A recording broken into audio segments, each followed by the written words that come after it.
Happy New Year and so forth. How long before we stop saying that, Jesse Page? But support for this podcast is brought to you by xbrain.co.uk for all of your on-demand supplementation needs across the world, whatever. If you want GMO, whey protein, they've got their nootropics, which is banging. They do CBD oil, the whole lot. xbrain.co.uk, promo code fighting words at checkout saves 20%. Support for this podcast, as always, is brought to us by our boys at Market Squawk, powered by Live Squawk, for any and all asset class that you could possibly want to be trading in these times of chaos. Now, we're joined tonight by British champ, Commonwealth champ, Welsh champ, Gavin Gwynne. How are you doing, my brother? Thank you for joining us, and Happy New Year to you. Happy New Year. Yeah, all good, all good. Busy man the last couple of weeks, but yeah, I'm all good. I'm all good. I bet you were. So because this is like another attempt, it happens all the time. Yeah. When that happened, you messaged to say I've been working in the shop, right? And like, there's obviously the very famous Boxing Social one where you're talking about like how hard, like Jesse and I were like, there is no way a British champion is working in a shop. Like there was just no way. And I'm like, sponsoring intervention would happen at this point. And yeah, and then I saw the story for Ringside Grill, and I'm like, all right, it's his shop. That's fucking fine.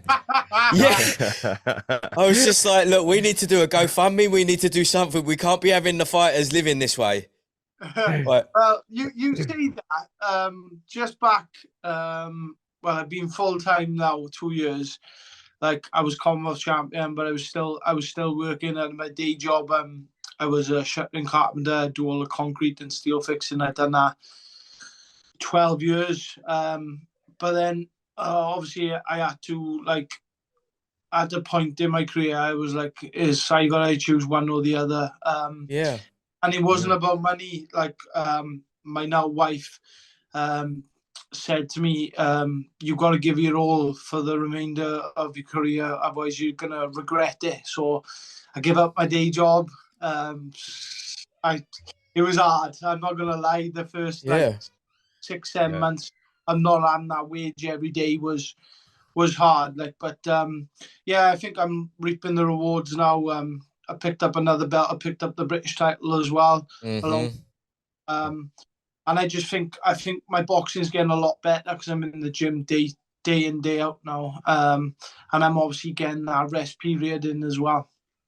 It's always absolute madness. Like we all like the go-to is obviously a trade or the other trade for fighters that are pros that are, you know, they can't be full-time yet is obviously being a PT. Like that's especially in London, that's the number one. So I'm always astonished with the number of you guys that are like TV fighters. Listen, it's one thing if you're in a leisure centre somewhere, you can still be Commonwealth champ and no one's ever seen you fight. You've never been on even online, but like, it's nuts. So you took the leap and there's no looking back. And now, like you were saying, you've just opened up the grill. Yeah, that's it. Me and my business partner, Ross Coombs, I had a phone call off the guy who owns the shop a couple of weeks back. He was like, do you know anyone who wants to rent the shop out, sort of thing? And I thought, my brain, it was like a light bulb went off. I was like, the guy, the other business owner, he had a burger van at the point, at one point during lockdown. So I messaged him and I was like, oh, do you want to go in partner for this shop, and we'll open a shop up and just sort of a boxing twist of it. All the burgers, all the burgers are named after like the jab, the hook. The one is named after me, the Murtha Mexican. I've got absolute gold for you. I'm going to give this as a gift because you're my new best friend the first time on the pod, right? You know, you know Bao Buns? Yeah. Rocky Bao Bunners. Come on, son, get it in. Put a burger patty in there. That's tens of pounds in the sky. That yours.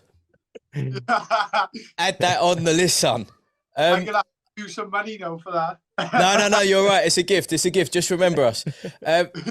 All right. So, like, is this just like the opportunity that you want? I know probably people are like, oh, where are you fighting next? Yeah, who cares? right? So you had why burgers? Just because Yeah, it's what the mate did. he does his own burgers. That's what he Yeah. did. Burger van. He makes his own burgers from scratch. Does his own mince. Obviously adds his own seasoning. And the burgers are out of this world. Like, and he does like buttermilk chicken, Oh, the chicken goujons, chicken wings, the starters. Do you know what? And, you're proper into it. Like, how excited are you? yeah, I've been on a diet for the past week, and we done a little trial run um, um, last Friday, and Mm. just to try out all the burgers that we haven't done, just for photos for social media and everything else, and I couldn't try any of them, so I Oh, was, Oh, I was crushing. upset, but it is what it is. I'll have one after the fight now. right. This is a perfect time to ask you this question. You're listed. You're about 6 foot, right? Probably a little bit Yeah. over. They list people short. Yeah, How the fuck do you do 9 stone? yeah, I could. Everyone says that, but I could probably How? make. Yeah, it's mad, but really dedicated. Like I train twice, 3 times a day. My diet, my nutrition's on point. I do everything by the book. I write everything down. Everything's like I do everything perfect. I could probably make super feather if a big fight got offered. I'd make super featherweight for it.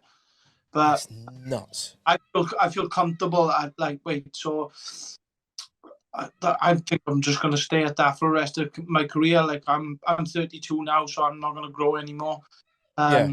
Yeah, I just feel strong at it as well, and obviously, when you drop that extra couple of pounds to make like super featherweight, your punch resistant is Yeah. not the. Mm. Yeah, I'm known for having a good chin, so Yeah. You I are. don't want to go down that route of going down there and weight training myself. Do you know what I mean? So, I mean, on BoxRec, you're listed as number 3 in these Yeah. lands, right? Yeah. But Kid Yeah. Galahad is number 2, and Yeah. as far as I'm aware, he's fought once at lightweight and lost. Like, do you not? I mean, that should be like you're British champ. Yeah, Like, exactly. I understand Maxi. He's like fringe world champion, isn't he now? Yeah, definitely. Well, he is IBO champion, Yeah. so I know it's not a recognised belt, but No, he's still like fringe. It's Yeah, still- it's a yeah. world champion for sure. I'd be buzzing if I won one. yeah, like he's on the fringe of a massive fight now, and he beat Kid Galad and beat him quite comfortable when I watched He really it. did. Yeah. But I honestly believe you won't see Kid Galad fight again. No. So I should number 2 really. But this is it. I don't know how they even work out these rankings, to be honest. But you are like clearly you should be number 2. Yeah, definitely. Maxi moves on. You know, it's whatever. Yeah. How are you like? Because last outing was a draw. You know that Yeah. You know, I don't really want to bring up old stuff. 'Cause it's a while ago now. But like, have you had much time to reflect on that one and just be like, is this just a bad night in the office? Yeah. I know what happened in that fight. I broke my hand. I broke my hand in the 3rd round. After the fight, my hand swelled right up. And Tony said, "Oh look, just a days, it might be just some swelling in it." So you didn't realise during the fight? You didn't Yeah. realise it was broken? Straight away, really. I think it was the 3rd round. I landed like on top of his head, and the pain just shot up my arm. I thought, "What the hell is that?" So I didn't want to leave it go. I didn't really want to leave my right hand go. So in that fight, if you noticed that, normally when I'm inside, I'll work constantly working, but I was just only using my hand. You was kind of bumping with the forearm on the right, and then trying to get anything with the Yeah, that's what it was, because I couldn't get no rhythm. Like with 2 hands, you got to start getting a rhythm, start getting the shots up. But I'll just grind a win up here. And I honestly thought I won by 2-3 rounds after I watched it back. It was a very kind decision for him. It was very kind on his side, but which I thought, and it makes for a better second fight, really. All Welsh derby in Wales, so it's written in the stars, sort of thing. It is, isn't it? Yeah. How are you finding life with Wasserman? I'm not in a contract with him, so I don't know what the crack is. No, I haven't signed no contract, but they officially put me on their page, so I don't know what the crack is there. Yeah, that's why I asked. Yeah. Yeah, well, I don't really know if that's the answer. I don't really know, but Can I make up a promotional company and use your likeness then? Just yeah, like that's a bit of a piss take. yeah, but I think it was obviously they signed me like a week to go before that fight, so they just obviously haven't sent the contract. But I am by word, I am signed by Wasserman, but I haven't signed no contract. Okay, fair enough. So Yeah. is there any news of where? I mean, you said you're training. I'm going to look like an absolute buffoon by saying when are you next out? But Yeah. is there anything? When are you next out? Well, I'm Eddie Hearn won the purse bids for the next fight, and that's going to be in Wales. So we're just waiting on a definite date now. Yeah. On Joe Cordina's undercard, so just waiting on a definite date. So I'm just staying in the gym, staying ready. I love that. Yeah, because Joe was mandatory now to fight for his own title. Yeah, exactly. I like how you said that, to fight for his own title again and pay the challenger percentage. Exactly. I think it's disgusting what the IBF done.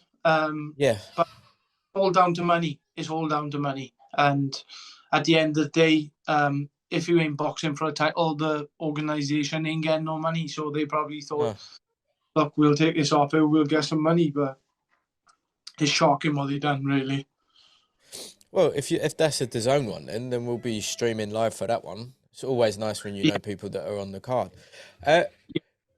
Obviously, massive lightweight weekend that's just gone on. Did you watch Tank? Yeah. I really like Tank to watch. I'd love to fight. I'd love to fight him. I'd have an absolute barnstormer with him. I'd love it. Honestly, I would. See, now, what is it? Like, this is the line between a civilian and you guys, right? I look at Tank and I think, even if you spar with him, you're doing drills or something, he's there to hurt you every single second. He's just, me too. Yeah, he's just another man. Yeah. The body is all it is. He is a good fighter, though. I really like to watch him, and he's exciting. He's powerful. He's strong, but I honestly believe he can be outboxed. The guy he fought is a super featherweight, and he's come up from super featherweight. He was catching him with some decent shots. Like, do you know what I mean? And I thought he was a good fighter. Yeah, like a full lightweight like myself, he won't be able to make mistakes like that. No. And to be fair, he had real problems with Mario Barrios, didn't he, with the height? Yeah. And he's not as tall as you. No, and I think that'd be a perfect fight for me. I'd love that fight, especially maybe in Vegas, something like that. That'd be a dream come true.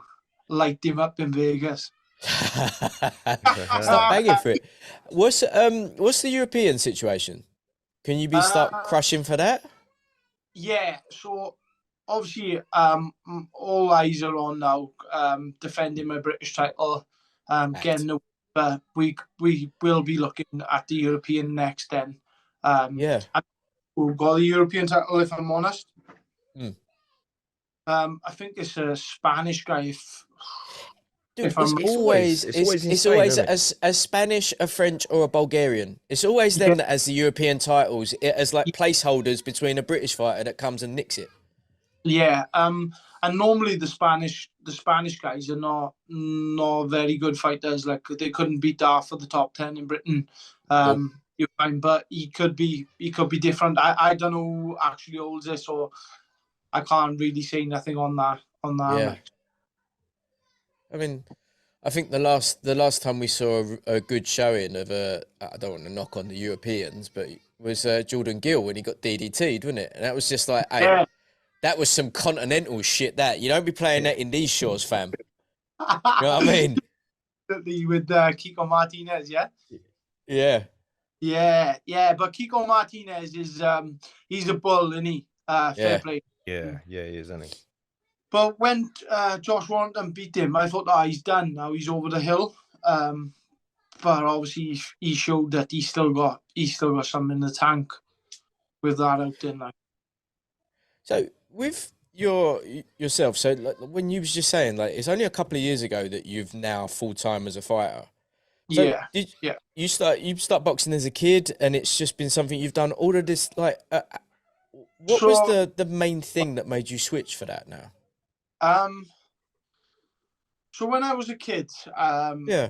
I've always been in the gym, and then I just like went off. You know, kids are like, we're playing football, rugby, we're doing all kinds Mm-hmm. of. I Yeah. was I was always a sporty person, like always playing all different kinds of sport. And then obviously as you get a bit older, you go start going out with the boys. So I didn't really do any sports, and then I come back and 17, I think it was, started training again in the gym, Yeah. started sparring, and then my old trainer Richard Bebb, he got me a fight then in the novice championships, Welsh novice championships. I got a bye to the final, and then I got robbed in the final. I beat the boy. I was Right. champion. Yeah. And then I went on a 13 win streak again from there. Boxer Wales for 3 or 4 years, and then I just decided to turn pro. I turned pro kind of late. I think it was, what was I, 27, and I've been pro 5 years. Yeah, Wow. 27. So it's quite old. Colin Jones did say to me it's quite old turning over, but I thought I gotta give it a go. Every boxer wants to be pro. Yeah. That's why we do it. So I turned over. I was still working at the time. It was hard. Just bought the house. So I had to work. Yeah, so I had to work to pay the mortgage and everything else. And then I think it was I was 10-0 when I fought Myron Mills, who was unbeaten at the time, 13-0 for British title eliminator on S4C bill. Yeah. I beat him quite comfortable. And then I got a shot at Joe Cordina then. I boxed him in the O2 on Luke Campbell, Lomachenko undercard. Yeah, I remember. He was like 9-0 at the time, wasn't he? Yeah, 9-0. I was 11-0. Yeah. Oh, no, 10. He was 9-0, I was 10-0. Yeah, you were about the same. Yeah, we were about the same. Lost to Joe, just got beaten by the better man on the night on points. And then I can't remember what happened. And I had a comeback fight against a Nicaraguan, beat him, and then I boxed again then for the British title in lockdown. It was against James Ten. Yeah. Got stopped in that fight. I thought I was winning it quite comfortable, and then he just caught me, and he's a bull. Yeah. I'm not. He's the hardest hitting person I've ever been in with, and Really? I sparred middleweights. I sparred some big guys, and he just hit with venom, with jab. Oh my god, jab backhand. It was just mental. He was hitting me with shots. I was thinking, is this gonna stop? Is he gonna stop throwing as much power, or is he gonna get tired? And then he caught me with a shot and just got me out of it. Coming off that loss, still in lockdown, I beat Sean McComb then, and when I beat Sean McComb, and I'm stopped winning since. So That's power. Proper power. Yeah, it's more mental, mentally strong. Like a couple of times, like after them 2 losses, I thought, oh, where do I go now? I can't even win the British title. What am I going to do in my career? But then a couple of people told me, like, I've lost to like fringe world level fighters. They're not British level fighters. And then when I come up with someone against who was like Sean McComb, who was like British level fighter, I blew him out the water. I got him out of there in 7 rounds. And I was like, oh, it gave me a bit of confidence then. And then after that, then I was like, right, I'm gonna give up work now and just concentrate fully on boxing. Like the other boys who I lost to were full time. They were full time. So I thought, if they are doing it and it's making them, they have the performances like that, I got to do it myself. 100%. Like, but it's just like really nice to hear it as clear as that. And you just brush past like a couple of L's, But Yeah. in a way, the past is the past. It's not that there was nothing Yeah. more to it than that. It is what it is.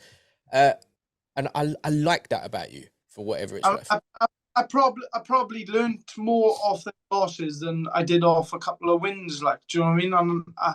I'm glad I had them losses as well, because I'm the type of fighter now. I've always said to everyone, like, I won't say no to any fight. I'll always accept the fight. It's the managers and my trainer will say no. Yeah. Like, so I'll Yeah. say yes.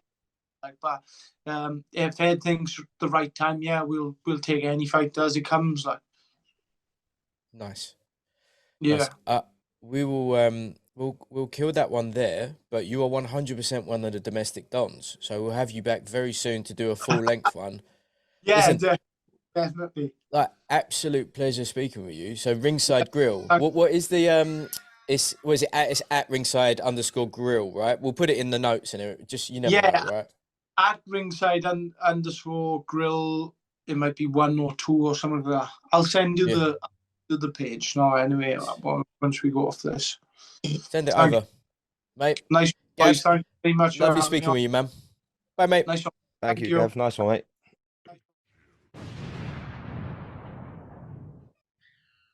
Very, very quick one then with Double G. But Short and sweet. What a G. yeah, A double like G. really liked him, and it's what night is it now? Sunday. I've had a couple of drinks, and at certain points he looked a lot like Conor McGregor to me for some reason, and then he looked at that one dude from 300 who tried to like run one through the Queen. You know, the whatever, who gets a smack right in the movie and says, "I admire your passion." Yeah. What a legend. But no, Gav's fucking G, the geezer. Liked him a lot. Really, really good to listen to. Really good to talk to. Yeah. Speaks well. Yeah. And speaks honestly and openly. He didn't speak with, that's what I loved about him, was that he just spoke openly without bias about his career, which 9 out of 10 fighters will say something about their losses or not mention them. They'll say something like, "Oh, you know," and I feel like I feel like I had a better camp, I would have. He said straight away, "It's like the geezer was hitting me harder than I've been hitting my life," and I was just thinking, "Are you ever going to stop hitting me with his power?" Like, that was the night that Johnny Nelson said that Tennyson could fight and beat Tank. That was that night. So that's just like a little bit of a guide about how good Tennyson was. And Tennyson did look like, I mean, you've seen the size of that geezer now. He looks like fucking Gimli, but a giant version of Gimli. Like, how did these boys? He's like, enormous. He's a proper like Viking. He's got a breeze block for a head. The whole lot. Tennyson's an animal, and Joe Cordina. It's the Welsh wizard. Exactly. Clues in the name. You know what I mean? Like, he's the best one of that squad. He's always had amazing skills. It's Joe Cordina. He's a fucking one-punch world champion, and probably will be again. And he bangs. He does bang. Yeah. He's got the skills, and Gav went a distance with him, and got to, as he said, he got to learn so much from that fight. Initially, he got to learn that like he had to take it full time. It is. It's a good lesson for people. It is. This page. They're the sort of fighters you see progress further. I think, like people like Gav who have those fights where they walk away with a lesson and something to progress on and work on, and if they have the like the mental fortitude and the humbleness, like it seems like Gav does, they're able to apply that to a strategy like he did. 2 years he's been full-time pro, and since then he's not stopped winning. So no, it says it all, doesn't it? Definitely was a little bit heartbroken first time when I thought that he worked in a shop. Yeah, like really. I was broken. I was thinking, no, that can't be happening. But the relief and the laugh when he had a laugh about it as well. Yeah, that was huge. Like that's like, all right, guys. Yes. Okay, fiscally okay. See you in a bit with Alan. To be continued.